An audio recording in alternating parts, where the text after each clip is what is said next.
Before we start, don't forget to hit the like button, ring that notification bell, and subscribe. Thank you for your support. Now on to today's tale. In the shadowed corridors of justice, my torment transformed me into the very monster I once sought to defend.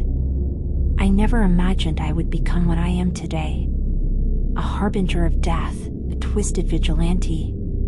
As a criminal defense lawyer, I once prided myself on my ability to see the humanity in everyone, to believe in second chances. But years of defending the indefensible have worn my soul thin, and my tipping point came with a man named Daniel Cross.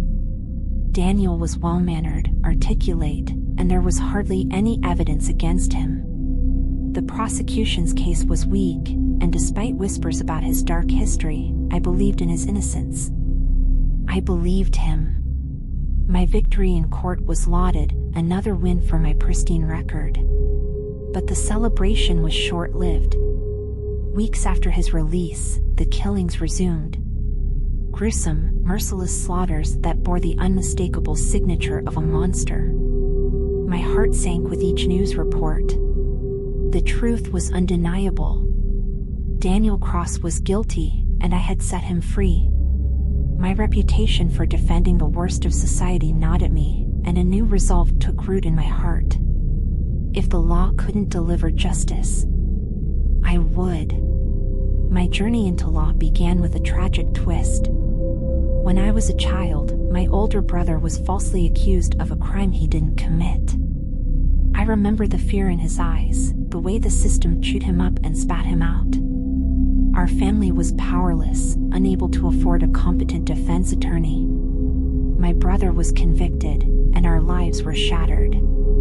From that moment, I vowed to become a criminal lawyer, to fight for those who couldn't fight for themselves, to prevent other families from experiencing the same injustice. For years, that mission drove me. I worked tirelessly, building a reputation for defending the downtrodden, the accused, the voiceless. But over time, the lines blurred.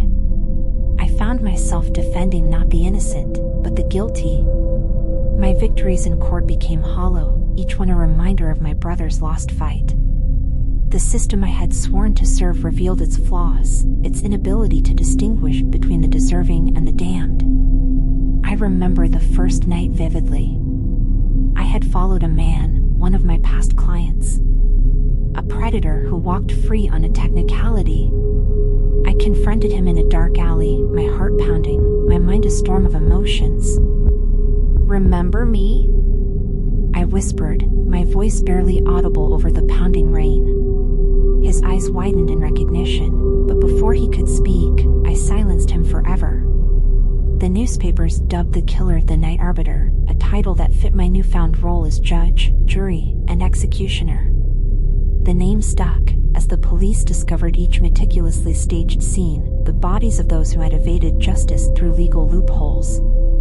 I targeted those I had once defended, the irredeemable scum who slipped through the cracks of justice. Each death was a twisted form of penance, a dark cleansing of my soul. I knew how the police thought, what evidence they would seek. My methods had to be meticulous, leaving no trace behind.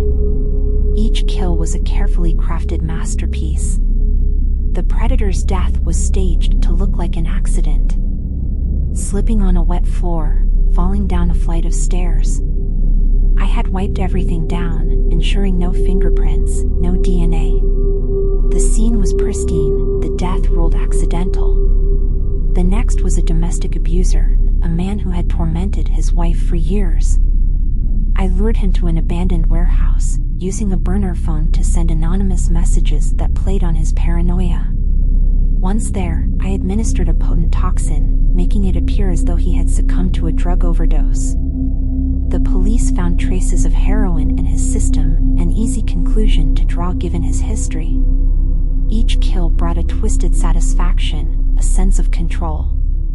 I used my legal knowledge to manipulate the scenes, planting misleading evidence, crafting alibis that would stand up to scrutiny. My actions were methodical and deliberate. Each step calculated to evade detection. What made me confident in my ability to take down these monsters was not just my knowledge of the law, but my rigorous training. Before embarking on my dark path, I sought out the skills necessary to become an effective vigilante. I trained in various martial arts, focusing on techniques that would allow me to subdue my targets quickly and quietly.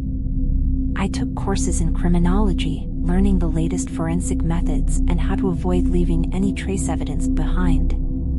I also became proficient in using different weapons: knives, poisons, and even handguns, though I preferred more silent methods. I studied case files, crime scene photos, and autopsy reports, understanding the mistakes made by other killers and how to avoid them. I even consulted with retired detectives and forensic experts under the guise of academic interest to gain insights into investigative processes. Tonight's target was a corrupt businessman, a human trafficker I had once defended. He was notorious for his extravagant parties, where he flaunted his wealth and influence. I sneaked into one of these gatherings, blending in with the crowd of sycophants and socialites. Underneath my elegant dress, my body was armored in lightweight, bulletproof fabric. Hidden in my clutch was a small vial of a potent, fast-acting poison and a sleek, retractable dagger. I moved through the opulent mansion, my gaze locked on my target. He was holding court in the center of a lavishly decorated ballroom, surrounded by his cronies and admirers. I approached with a glass of champagne in each hand, a disarming smile on my lips. Mr. Vance, congratulations on your latest business venture, I said, offering him a glass. He took it, his eyes lingering on my dress and the generous smile on my face. As the night progressed, I waited for the perfect moment. When he excused himself to his private study, I followed. The room was soundproofed, a necessary feature for a man with many secrets. He turned to face me, surprise and curiosity in his eyes. "Do I know you?" he asked, his voice smooth and confident. "You defended me a few years ago." He smirked, taking a step closer. "And now, I'm here to repay the favor." Before he could react, I lunged forward, the retractable dagger springing to life in my hand. I plunged it into his chest, aiming for the heart. His eyes widened in shock and pain as he collapsed into a chair. Quickly, I pulled out the vial of poison and poured it into his drink. I forced the dying man to swallow it, ensuring that any trace of my weapon would be masked by the toxins in his system. I wiped the dagger clean and retracted it, placing it back into my clutch. The scene was set, a picture of opulence tainted by silent death. But my actions did not go unnoticed. My colleague, Detective Mark Wallace, a man dedicated to defending the innocent, began to piece together the pattern. I could see it in his eyes, the growing suspicion, the silent acknowledgement. We never spoke of it, but there was an unspoken understanding between us. One night, as I stood over the body of another fallen predator, Mark appeared from the shadows. Our eyes met, and for a moment, the world stood still. "You know it's me," I said, my voice hollow. "and you know why I do it." He didn't answer, but his silence was all the confirmation I needed. He turned and walked away, leaving me alone with my dark duty. We both understood that sometimes, justice requires stepping outside the bounds of the law. My work continued. The lines between right and wrong blurring until they were indistinguishable. I had become judge, jury, and executioner. A dark force meting out the justice the legal system failed to deliver. As I sit here now, penning this confession, I know my days are numbered. But I have no regrets. The Night Arbiter will be remembered not as a monster, but as a necessary evil, a shadow that balanced the scales of justice in a world gone mad.